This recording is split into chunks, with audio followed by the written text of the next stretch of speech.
दौडिने वैज्ञानिक तरिका के हो?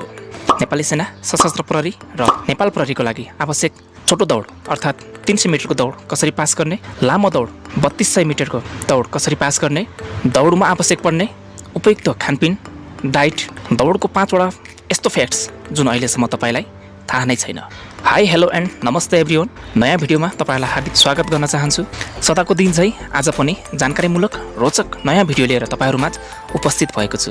आजको यस भिडियोमा म तपाईहरुमाझ दौडिने वैज्ञानिक तरिकाको बारेमा बताउनेछु, जसले गर्दा सेना, प्रहरी र म्याराथन दौडमा हुने लामो दौड र छोटो दौड सजिलैसँग कटाउन सक्नुहुन्छ। जब कुरा आउँछ रनिङ अर्थात् दौडको, धेरै जसो मानिसहरूलाई लाग्छ बिहान उठ्यो, जुत्ता लगायो अनि दौडियो। धेरै जसो मानिसहरू यसरी नै दौडिने गर्छ अनि केही समयमै उनीहरूको शरीरमा थकान महसुस हुने गर्दछ। यसको एउटा मात्र कारण हो कि उनीहरूलाई दौडिने तरिका थाहा छैन। यदि तपाईँ दौडलाई विस्तृत रूपमा जान्नुहुन्छ भने दौड कुनै कला नभएर यो एउटा विज्ञान हो, जसको बारेमा धेरै जसो मानिसहरूलाई थाहा नै छैन। जसरी एक क्रिकेट खेलाडीलाई थाहा हुन्छ कि मैले गेम कसरी खेल्ने, बललाई ब्याटले कसरी हान्ने, जसले गर्दा ऊ लास्टसम्म टिक्ने गर्दछ र उसले म्याच जित्ने गर्दछ।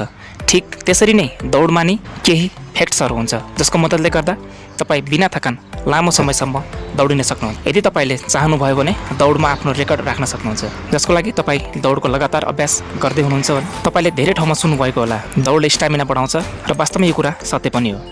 तर के तपाईँलाई थाहा छ दौडले तपाईँको स्टामिना मात्रै बढाउँदैन कि यसले तपाईँको शरीरमा धेरै सकारात्मक परिवर्तन पनि गराउँछ, जसको बारेमा तपाईँले अन्दाज पनि गर्न सक्नुहुन्छ। स्टामिना बढाउनु त दौडको एउटा सानो भाग मात्र हो। तपाईहरूको लागि यो भिडियो सबैभन्दा स्पेशल भिडियो हुनेछ, त्यसैले यो भिडियोलाई सुरुदेखि अन्तसम्म हेर्नुहोला, किनभने यो भिडियोमा जुन कुरा म तपाईँलाई भन्नेछु त्यो कुनै साधारण कुरा होइन अनि तपाईँलाई कमसेकम आफ्नो शरीरको लागि यति कुरा त थाहा हुनैपर्छ। फ्याक्ट नम्बर 1, के तपाईँ युसेन बोल्टलाई चिन्नुहुन्छ?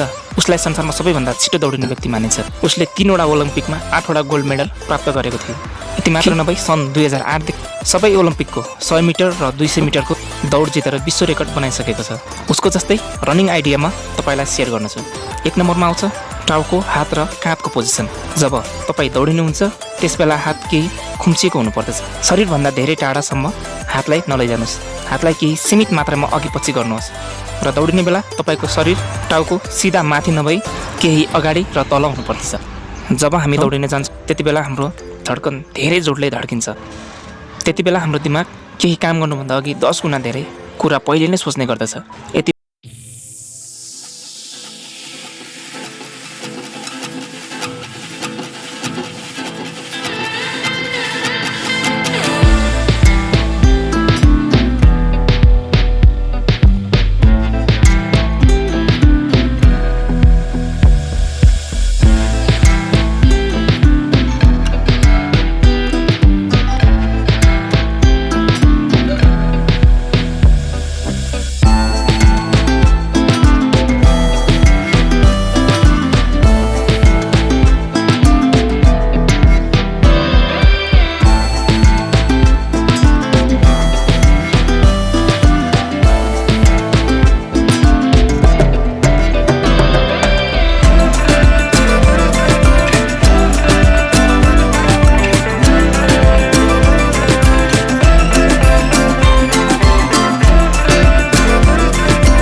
पर्छ जस्तो लाग्छ भने यस भिडियोलाई सेयर गर्नुहोस्। यस्तै ज्ञानवर्धक जानकारीमूलक भिडियो हेर्न चाहनुहुन्छ भने यस च्यानललाई सब्स्क्राइब गर्नुहोस् र सँगै रहेको बेल आइकनलाई पनि दबाउनुहोस्, जसले गर्दा यस्तो भिडियोको नोटिफिकेसन हजुर सामु पुगोस्। लौ त साथीहरू, आजको लागि यति नै। अर्को भिडियोमा भेट्ने बाचासहित यस भिडियोबाट बिदा लिन्छु। हवस् त, नमस्कार।